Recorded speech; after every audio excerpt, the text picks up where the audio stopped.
तो दोस्तों हम बात करेंगे इस वीडियो के अंदर में आईपीओ का सब्सक्रिप्शन से रिलेटेड। वैसे दोस्तों ये आईपीओ का आज लास्ट 3 डे है, यानी कि ये तीसरे दिन कंप्लीट करने को जा रही है। और हम देखेंगे दोस्तों जो कि टाइम जो है वो 1:30 बज चुका है और कितना इस आईपीओ के अंदर, चाहे वो बड़े फर्म हो या फिर रिटेल इन्वेस्टर, इन सबों का जो पैसा आया वो कितना आया है, यानी कि नंबर ऑफ सब्सक्रिप्शन का जो डेटा है ना आखिरकार वो बता क्या रही है, बात समझ रहे ना।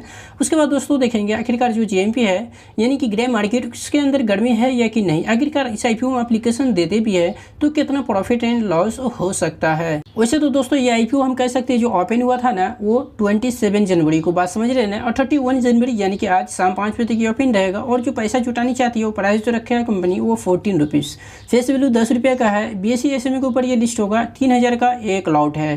तो देखिए अक्सर देखा गया एसएमई आईपीओ के अंदर क्वालीफाई का जो कि कोटा नहीं था, नहीं रखा जाता है, बट यहाँ पे जो है क्वालीफाई का कोटा है, बात समझ रहे हैं। तो दोस्तों क्वालीफाई की यदि बात की जाए जो कि 1:30 बज चुका है जैसे कि मैंने बताया आपको, और जो सब्सक्रिप्शन का जो डेटा बता रही है वो 9.06 टाइम्स। अगर यहाँ पे हाई नेटवर्क इंडिविजुअल इन्वेस्टर की यदि बात की जाए तो ये सबसे आगे है जो कि 105.99 टाइम्स, और जो रिटेल इन्वेस्टर है उसका जो सब्सक्रिप्शन का डेटा है ना वो 88.65 टाइम्स।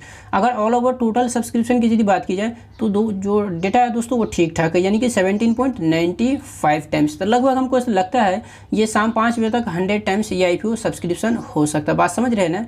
तो थोड़ा सा नीचे चलेंगे तो दोस्तों यहाँ पे डे 1 में देखिए जो क्यूआईपी की तरफ से पैसा आया है वो 2.50 है, ठीक है। तो एचएनआई की तरफ से 5.46, रिटेल इन्वेस्टर की तरफ से 9.61, यानी कि पहला डे पैसा जो है वो रिटेल इन्वेस्टर की तरफ से दबा किया जाए।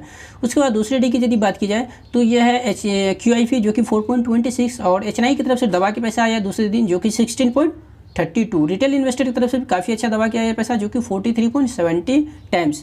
अब दोस्तों डे 3 की यदि बात की जाए तो यह है क्यूआईपी की तरफ से जो पैसा आया वो 9.06, एचएनआई की तरफ से जो पैसा आया वो है 1.05, और दोस्तों रिटेल इन्वेस्टर की तरफ से जो पैसा आया वो है 88.65। टोटल जो सब्सक्रिप्शन इसको मिला है वो 17.95, यानी 71 भी कहें तो कोई गलत नहीं, बात समझ रहे हैं ना, जो कि 71 टाइम्स एआईपीओ एप्लीकेशन जो कि बीड अभी बहुत सारे लोग जो है कि इसमें दे चुके हैं। अब दोस्तों यहाँ सबसे अगर देखा जाए नंबर 1 में अभी कौन चल रहा है तो वह है एचएनआई, यानी कि हाई नेटवर्क इंडिविजुअल इन्वेस्टर, जिसका आज लास्ट 3 डे 1:30 बजे तक में जो कि सबसे आगे जो सब्सक्रिप्शन का डेटा है ना वो सबसे आगे है। अगर दोस्तों यहाँ पे लिस्टिंग गेन जीएमपी की यदि बात की जाए ना तो जीएमपी 8 रुपये, हालांकि जीएमपी इसका और ज़्यादा था, गिरा है। अभी जो करंट यहाँ पे लिस्टिंग गेन दिख रही है 20%, समझ रहे हैं, यानी कि पर लॉट के पीछे आपको 20% जो है ये रिटर्न देने को तैयार है, जो कि हमारा ये मानना है जो कि कम है, समझ रहे हैं। ऐसे में आईपीओ है जो कि और रिटर्न तो था ही, बट मार्केट के अंदर करेक्शन है तो इसीलिए इसका भी जो है हम कह सकते हैं जीएमपी में गिरावट आया। बट अगर आप चाहते हैं जो कि 20% पे भी आप एप्लीकेशन देना चाहते हैं तो फिर दे सकते हैं, क्योंकि मेरा जो क्राइटेरिया है वो 25, बात समझ रहे हैं ना।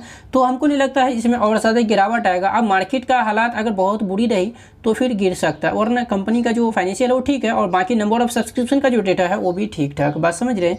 बाकी अभी आईपीओ एप्लीकेशन बीड प्लेस कर रहे हैं तो कर भी सकते हैं, अगर आप नहीं कर रहे हैं तो कोई जोर जबरदस्ती भी नहीं है, ठीक है। तो यही था दोस्तों इस आईपीओ से रिलेटेड सब्सक्रिप्शन जीएमपी सा जो भी करंट डेटा था वो मैंने आपके साथ